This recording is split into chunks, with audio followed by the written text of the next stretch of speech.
Hi, எல்லாருக்கும் வணக்கம். நீதிமன்ற சேனல் இன்னைக்கு இந்த வீடியோல என்ன டாபிக் பார்க்க போறோம்னு பாத்தீங்கன்னா தி கோட் ஆஃப் சிவில் ப்ரொசீஜர் 1908 தமிழ்ல உரிமையல் விசாரணை முறை சட்டம் 1908 இதுல கட்டளை 16 விதி 1 தான் பார்க்க போறோம்.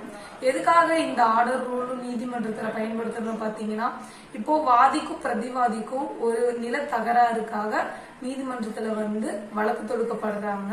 அந்த நில தகராறுல அந்த நிலம் யாரு பேர்ல இருக்கு அப்படிங்கிற ஒரு டிஸ்பியூட் வருங்கிற பட்சத்துல விட்னஸ் விசாரிக்கணும். அதாவது ரெவன்யூ டிபார்ட்மெண்ட்ல இருக்க ரெவன்யூ டிபார்ட்மெண்ட்னா யார் யார் வருவாங்க, விஓஓ, தாசில்தார் இவங்க எல்லாம் வருவாங்க.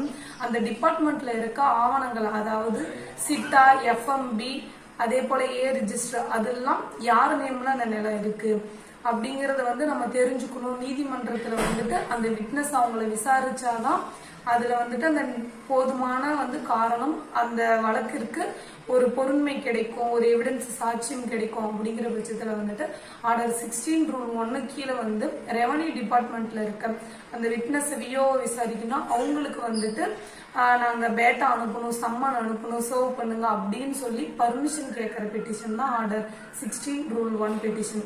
இதை போட்டு நீதிமன்றம் அலோவ் பண்ணதுக்கு அப்புறம் அவங்களுக்கு சம்மன் அனுப்புவோம். அதாவது பேட்டா கட்டி அழைப்பானை அனுப்பப்படும்.